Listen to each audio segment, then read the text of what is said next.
Bismillahirrahmanirrahim, Babu.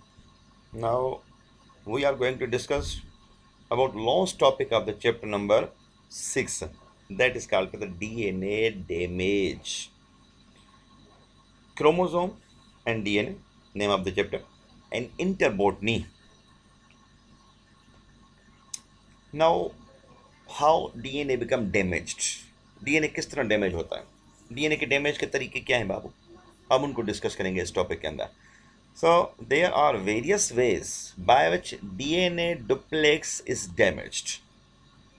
क्योंकि DNA हमारी बाबू ऐसे समझो कि बॉडी के लिए जो पूरी इंफॉर्मेशन है वो डीएनए उठाता है, पूरे बॉडी के केमिकल रिएक्शन को कंट्रोल करता है डीएनए.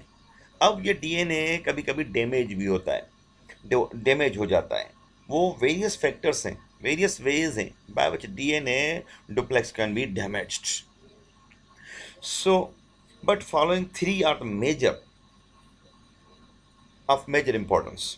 फॉलोइंग थ्री जो प्रोसेस हैं, जो मतलब के वेज हैं, वो मेजर मोस्ट इंपॉर्टेंट हैं बाबू for the damage of the DNA. Such as ionising radiations, number two ultraviolet radiations, number three chemical mutations. ये तीन जो हैं वो मोस्ट इंपॉर्टेंट है डीएनए के डैमेज के लिए. सबसे पहले आते हैं आयोनाइजिंग रेडिएशंस. बाबू ये बात समझना आप गौर से कि आयोनाइजिंग रेडिएशन किसको कहते हैं. Ionizing radiations are those radiations which are causing ionization of atoms. Atom की आयोनाइजेशन करवाते हैं, मालिक्यूल की आयोनाइजेशन करवाते हैं, उनको हम आयोनाइजिंग रेडिएशन कहते हैं. Such as X rays, gamma rays, nuclear radiations are highly mutagenic because these are highly energy rays and cause damage to DNA. बाबू ये याद रखो, एक्स रेज भी हैं, गामा रेज भी हैं, न्यूक्लियर रेडिएशन जो है ना, ये हाईली म्यूटाजेनिक होते हैं क्योंकि ये हाई एनर्जी रेज हैं और ये डीएनए को डैमेज करते हैं. कैसे करते हैं आगे डिस्कस करते हैं. When these radiations reach the cell they are absorbed in the atoms. जैसे वो सेल तक पहुंचते हैं बाबू और वो सेल के जो एटम्स उसको उनको एब्जॉर्ब करते हैं. जैसे वो सेल के एटम उनको एब्जॉर्ब करते हैं, their energy is transferred to the electrons of outer shell of atom. Due to this energy, these electrons are released from the outermost shell of the atom. वो जो इलेक्ट्रॉन रिलीज होते हैं, मतलब कि energy हासिल करते हैं बाबू, एनर्जी गेन करते हैं, तो वो ज़्यादा एनर्जी के हुसूल की वजह से वो जो आउटर शेल होता है बाबू, उस आउटर शेल में से वो जो इलेक्ट्रॉन हैं वो रिलीज़ हो जाते हैं. जब रिलीज़ होते हैं तो वो जो एटम होता है वो आयोनाइज हो जाता है बाबू. जब एटम आयोनाइज हो जाता है उसको हम प्रोसेस को कहते हैं, मतलब कि उन जिनकी वजह से होता है उनको हम कहते हैं ionizing radiations. By releasing of electrons atoms become ionized. ये बात याद रखो, जब इलेक्ट्रॉन रिलीज हो जाएंगे तो वो जो एटम्स हैं वो आयोनाइज हो जाएंगे. These ionize atoms contain one electron without pair. It is called the free electron, free radicals mean को कहते हैं, या वो इलेक्ट्रॉन जो निकल गया उसको फ्री इलेक्ट्रॉन कहते हैं. लेकिन वो जो एटम पीछे वो रह जाता है जिसके अंदर अनपेयर्ड इलेक्ट्रॉन होता है बाबू, वो उनको फ्री रेडिकल भी कहते हैं. अब वो जो फ्री रेडिकल्स हैं वो अटैक करते हैं डीएनए के ऊपर. जैसे हम ये आपको दिखाऊं कि ये इसका आउटर शेल, मिसाल के तौर पे इसके अंदर दो इलेक्ट्रॉन, फर्स्ट शेल दो इलेक्ट्रॉन है, ठीक है, वन और टू. आयोनाइजिंग रेडिएशन जैसे ही आउटर शेल को हिट करते हैं, उनके एटम को एनर्जी को एब्जॉर्ब करते हैं, तो वो एनर्जी इतनी ज़्यादा हो जाती है बाबू कि वो इलेक्ट्रॉन अपनी जगह पे नहीं रहता, वो अपनी जगह को छोड़ देता है. अब जब अपनी जगह को छोड़ देगा तो हम उसको कहेंगे कि ये जो पीछे है, अब पहले पेयर ऑफ इलेक्ट्रॉन था, अब देखो उसमें सिंगल सिंगल सिंगल इलेक्ट्रॉन है, ठीक है. तो ऐसे एटम को हम फ्री रेडिकल भी कहेंगे. अब ये जो इलेक्ट्रॉन डिसलॉग हो गया उसको डिसलॉग इलेक्ट्रॉन कहेंगे, मतलब कि ये फ्री इलेक्ट्रॉन कहेंगे, वो फ्री हो चुका है, निकल चुका है अपने मतलब के उस शेल से.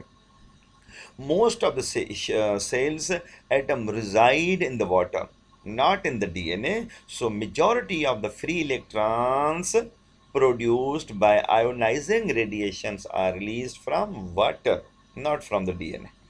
ये ज़्यादातर जो फ्री रेडिकल्स बनते हैं वो बनते हैं किससे, वाटर से, ना कि डीएनए से, ठीक है बाबू. लेकिन these free electrons cause damage to DNA and other molecules. ये डीएनए को भी डैमेज काज करते हैं, अदर मालिक्यूल का भी डैमेज काज करते हैं. In DNA free electron breaks phosphodiester bonds of DNA, so its two strands are separated from each other. बाबू ये डीएनए को कैसे डैमेज करता है? जो फॉस्फोडाइएस्टर बॉन्ड होता है बाबू, उनको ये डैमेज करते हैं free radicals. So the enzymes of the cell can not repair it.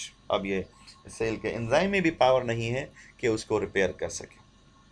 मैं दिखाता हूँ आपको, यहाँ पे देखिए इस तस्वीर में, ये रहा फॉस्फोडाइएस्टर बॉन्ड बाबू, ये देखें आप.